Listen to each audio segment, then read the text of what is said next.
simplemente con el acierto. Y creo que los números, Sara, nos van a demostrar algo verdaderamente curioso cuando comparamos el Madrid de Lopetegui con el Madrid de Santiago Solari. Muy buenas noches. Muy buenas noches. Hoy los números nos van a sorprender de verdad. Y es que lo que vamos a ver hoy es inteligencia artificial y un sistema de predicción numérica basado en centenares de números. Hoy vamos a ver ciencia pura de una manera muy sencilla de entender y además plasmada en un campo de fútbol. ¿Para qué queremos más? Hoy vamos a analizar los goles esperados. ¿Qué son los goles esperados, Carlos? Hablábamos mucho que con Lopetegui se generaba, pero la pelotita no entraba. Y ahora sí que vemos que se genera menos en alguna ocasión, pero que se efectúan más goles.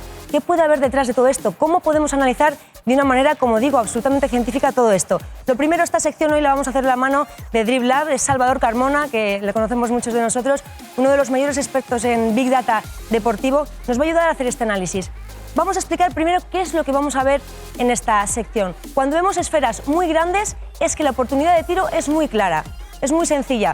Normalmente jugador contra portero. Cuando vemos que las esferas son más pequeñitas, es que el tiro es más complejo, más lejano. O sea, si te he entendido, Sara, hay un montón de variables que mide este sistema por el cual lo que termina definiendo es que de la situación creada, de esa situación en concreto, que tiene que ver con todo, con quién lanza, con qué pierna lanza, desde qué lugar lanza, cuántos jugadores tiene alrededor, habla de la facilidad o no de que eso se convierta en gol. Así que si la esfera es muy grande, quiere decir que desde esa posición eso generalmente termina en gol, ¿no? El valor de tiro es muy alto y si vemos que la esfera es más pequeñita, probablemente el ángulo sea bastante complejo, haya bastantes defensas delante, el portero esté muy bien colocado, incluso otros factores, puede influir incluso el viento, como hemos visto en el reportaje previo. Es decir, si el círculo es grande, la oportunidad de tiro es mucho más clara que si es más pequeño. Y a partir de esto vamos a analizar cómo es el esquema ofensivo del Madrid en determinados partidos. Vamos a ver qué es lo que pasó.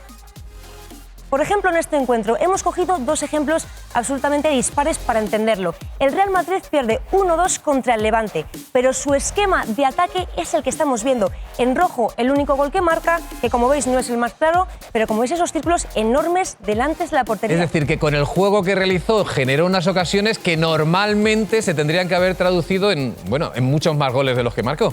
Aquí estáis viendo nada más y nada menos que 34 tiros. Esto es espectacular.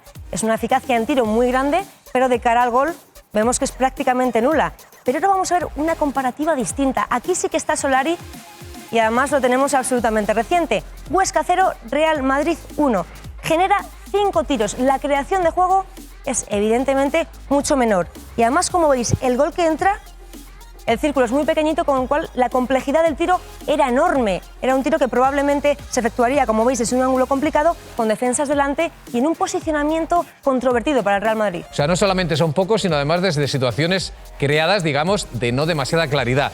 Así que esto, para los entrenadores, y ahora os pongo no en jugador, sino en entrenador, a ver cómo lo arreglan, ¿no? Porque si ha generado el sistema para que eso se produzca y no se convierte, y al contrario sí, ¿cómo lo arreglas? Sí, a veces dicen que ¿cómo lo explicas? El factor suerte no tiene nada que ver. Bueno, pues también juega su papel, ¿no? Pero es increíble cómo puede cambiar esa variable, ¿no? Dentro de un partido y de otro, donde hay 30 y tantos tiros y en otro que hay muy pocos tiros, ¿no? Pero no queremos sacar ventaja de dos ejemplos exagerados de uno y otro lado. Analizando todos los partidos de Lopetegui, todos los partidos de Solari, con estos criterios, ¿cómo estaríamos? ¿Qué hubiera pasado? Que todo el mundo tenga en la cabeza esos círculos más o menos grandes.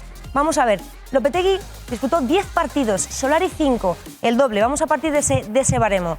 Lopetegui 14 puntos, Solari lleva 12. Pero si hubiéramos analizado con el gol posible que podía haber entrado, sumamos 5 puntos a Lopetegui, 19, y restamos 5 a Solari. Es decir, si nos fijamos en su creación de tiro, en la valoración de su juego ofensivo, aquí estamos viendo que de alguna manera la puntuación fue injusta con Lopetegui y de esta manera a Solari le está sonriendo la suerte. Y hablamos muchas veces de suerte. Cuando analizamos partidos con datos, siempre hay alguien que dice, ya, pero el factor suerte, ¿cómo lo analizamos? Evidentemente el factor suerte no se puede analizar, pero con este tipo de herramientas sí que podemos ver qué es lo que hubiera pasado si no hubiera influido la suerte. Hay que tenerlo en cuenta. ¿Os acordáis cuando Julen Lopetegui hablaba de las dinámicas en las ruedas de prensa y hablaba permanentemente de aquellas dinámicas? Porque evidentemente las dinámicas no fueron las mejores para el Real Madrid, porque teniendo jugadores que habitualmente en estas situaciones tienen que convertir, no lo hacían, y ahora parece que la cosa ha vuelto a su cauce habitual. Es decir, cuanto más calidad, más fácil de convertir situaciones que no son ni mucho menos tan claras.